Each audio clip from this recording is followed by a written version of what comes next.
Magandang tanghali! Kumusta po? Narito po ulit ang update natin para sa lagay ng ating panahon. Ngayong tanghali po ng November 3, 2025. Sa ngayon po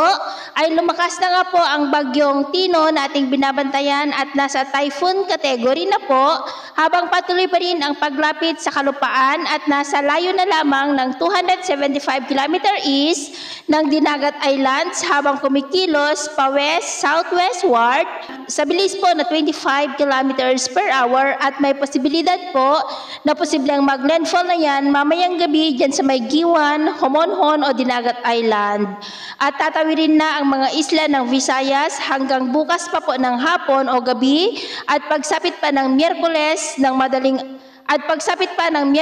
umaga o madaling araw nasa may Palawan na po at patungo na sa may West Philippine Sea. Pero paalala lamang po na maaari pa na magbago ang forecast na ito kaya patuloy lamang po natin nababantayan lalo na at nasa may karagatan pa at may amihan na nandyan po ngayon sa taas. Sa ngayon po, dahil kay Bagyong Tino ay nakataas na ang Tropical Cyclone Wind Signal number 3 sa southeastern portion po ng Eastern Samar, sa may Giwan at Mercedes, maging sa may Dinagat Islands at Siargao and Bukas Grande Islands. At signal number 2 naman sa central and southern portions ng Eastern Samar sa may Kinapondan, Canavid, Lawaan, Balangiga, City of Borongan, Taf, Llorente, Maydolong, Giporlo, Salcedo, Balangkayan, Sulat, San Julian, General MacArthur at Hernani, ganun din po sa central and southern portions ng Samar, sa may San Sebastian, Santa Rita, Villarreal, Zumaraga, Pinabacdao, Talalora, Hiabong, City of Catbalogan, Mosyong, Calbiga, Daram, Marabut, Paranas, Basay, Hinabangan, maging sa may Leyte, Biliran, Southern Leyte, Bohol, the northern and central portions ng Cebu, sa may Pinamungahan, Liloan, Cebu City, Consolacion, Danau City, Borbon, Carmen, Daan Bantayan, Tuburan, City of Bogot, Tabogon, Sibonga, City of Naga, Lapu-Lapu City, City of Carcar, Mandaue City, Catmon, Minglanilla, Toledo City,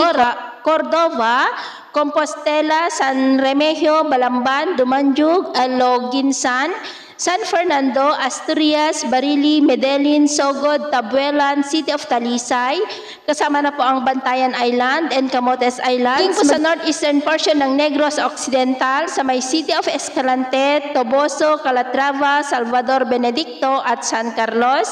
Ganon din po sa nalalabing bahagi pa ng Surigao del Norte, the northern portion ng Surigao del Sur,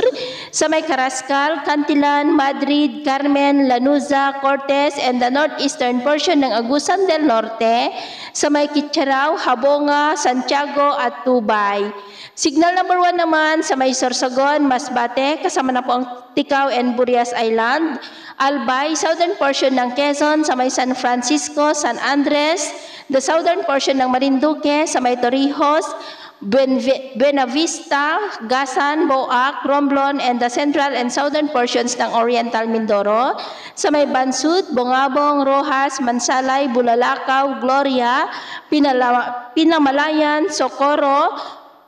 Pola, Victoria, ganun din po sa central and southern portions ng Occidental Mindoro, sa may San Jose, Rizal, Kalintaan, Magsaysay, Sablayan, ganun din sa may Cuyo Islands and Calamian Island, maging sa Northern Samar, the rest of Eastern Samar, nalalabing bahagi pa ng Samar, the rest of Cebu, Siquijor, Negros Oriental, the rest of Negros Occidental, Guimaras, Iloilo, Capiz, Aklan, Antique, kasama na po ang Caluyas Island. Ganon din po sa nalalabing bahagi pa ng Surigao del Sur, sa may northern and central portions ng Agusan del Sur, sa may Sibagat, City of Bayugan, Prosperidad, Esperanza, San Luis, Talagocon, San Francisco, Rosario, and the rest of Agusan del Norte, Camiguin, Misamis Oriental, and the northern portion of Bukidnon, sa may Baungon, Malitbog, Impasugong, Libona, Manolo Fortich, at Sumilaw.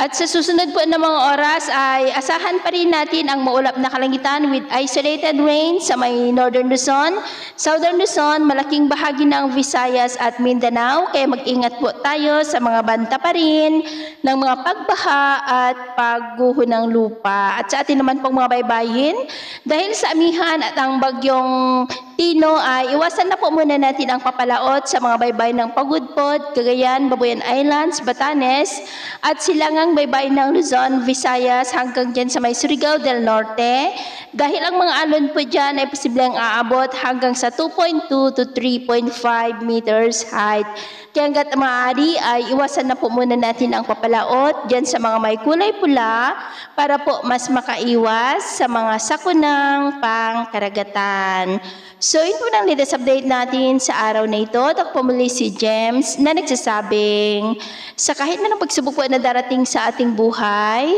huwag na huwag po tayong mawawalan ng pag-asa. Thank you and God bless!